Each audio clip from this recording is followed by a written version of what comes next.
Elton's retirement journey, I want to thank all of those who stopped by and viewed the laid off emergency action plan. I had posted a message with Pac-Man RJ, and I got a lot of viewers, and I really appreciate that. And hopefully, the information I presented is helpful with applying for the emergency food stamps after you do your unemployment filing, the compressing of your expenses, and the plasma donations, which is something that once you start, if you're okay with it, you like that free money, there's no taxes taken out of it, and you're getting about $100 a week. You can do that all the way up to 70.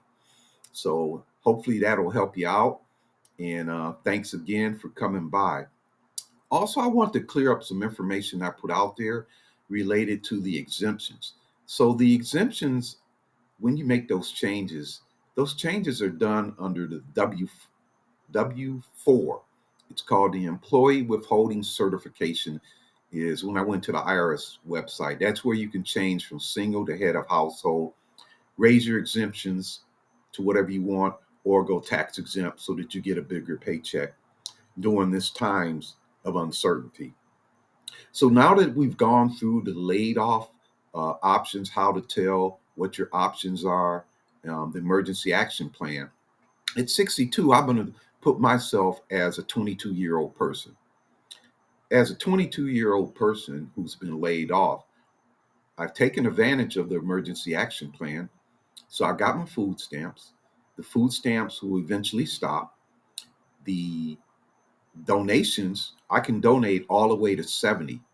That $100 plus a week, I will continue getting that. I won't pay any taxes. So I can do what I want with that money. I can use it to shore up bills and use the rest of the money for some other things we're going to talk about here shortly. The part time job, hey, it's football season. I love football.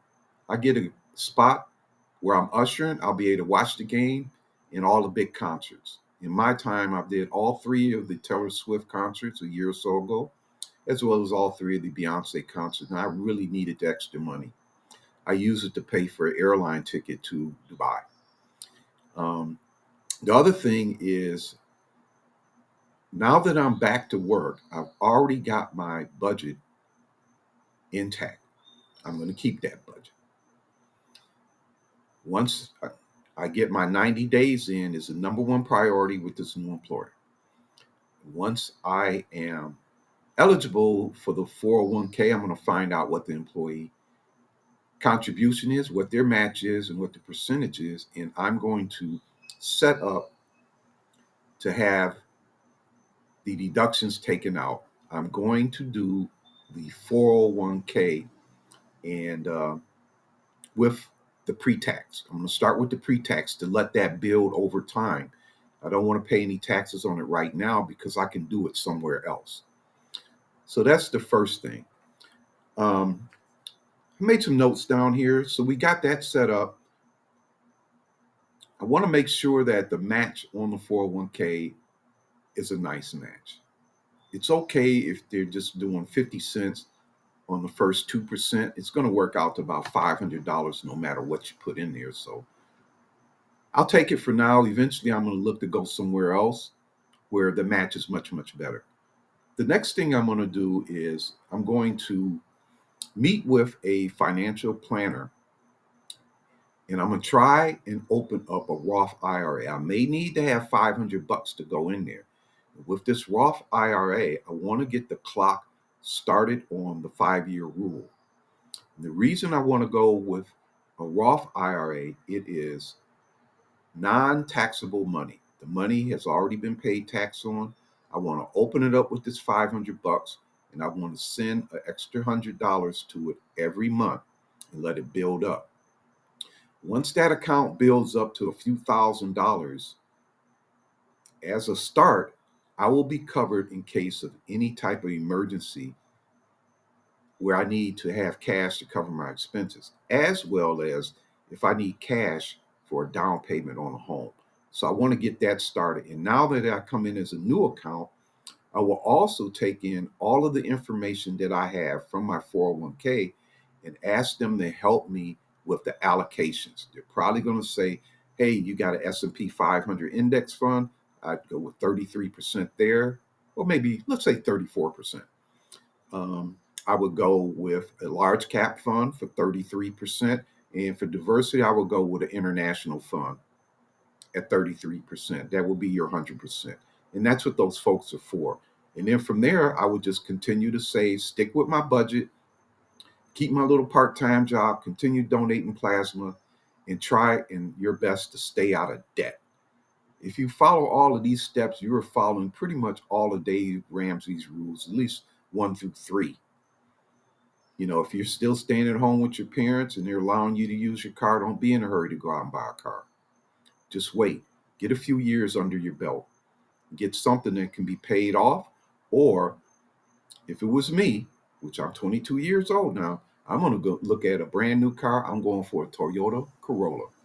You can get it with pretty much everything you need for about $22,000. Throw about $6,000 down, and for $500 a month, you should be able to get your car note, your insurance, and your fuel in there, right around $600. You keep that car for 4 or 5 years, keep the maintenance up on it. You don't have to worry about a car for the next 10 to 12 years. And that's what I would do. And just continue to work. One thing about this channel, I wanted to shift it to what I call the FISH movement: financial independence, stay happy. Long as we're employed, making money, we're doing really, really well. We'll be able to stay happy. The steps to financial independence takes a really, really, really long time. As a 22-year-old, as I sit here, I have to work for all those years. This movement of independence, retire early, no. I need to continue to work. The more you work, the better off you are in the long term because you can continue to invest. And one of the other things that I want to say is the next major investment, now that I'm stable, is to purchase a home. In my video series, there is the NACA program. With the NACA program, after a few years of continued employment and saving that money up, you don't have to be bothered with the high rent. You can go out and get your place, get exactly what you need. Not too small, not too big. I have a 1,200, it's 1,100 square foot condominium with 2 bedrooms. I'm in the spare bedroom now, and it's comfortable. It's a walk up level. I can retire in this place, which I plan to do. So, with that said, if you already own a home and you're working, you probably want to apply for a home equity line of credit. In case you go through the layoffs again and it extends over an extended period of time, where you're at the point you've exhausted all your income and you need to hold on, because you always want to try and hold on to your property because you never know. You're going to get lucky. You're going to go back to work. Now you can make those mortgage payments. But if you go in default and your property is worth anything like this one is here, I missed 2 payments. They're coming after me. So that's why I'm going to pay it off. I never have to worry about that after that. Um, it's easier to get a home equity line of credit when you have a job, and it will save your tail in the end. So with that said, I covered everything on my notes. Again, thanks Pac-Man RJ for helping me out on some views on the emergency action plan. And as a 22-year-old, I'm back to work. I'm happy. So this is Elton's retirement journey, soon to be the Fish Channel. Financial independence, stay happy. If you like this, give me some likes, some comments, and subscribe because I got a lot more content coming.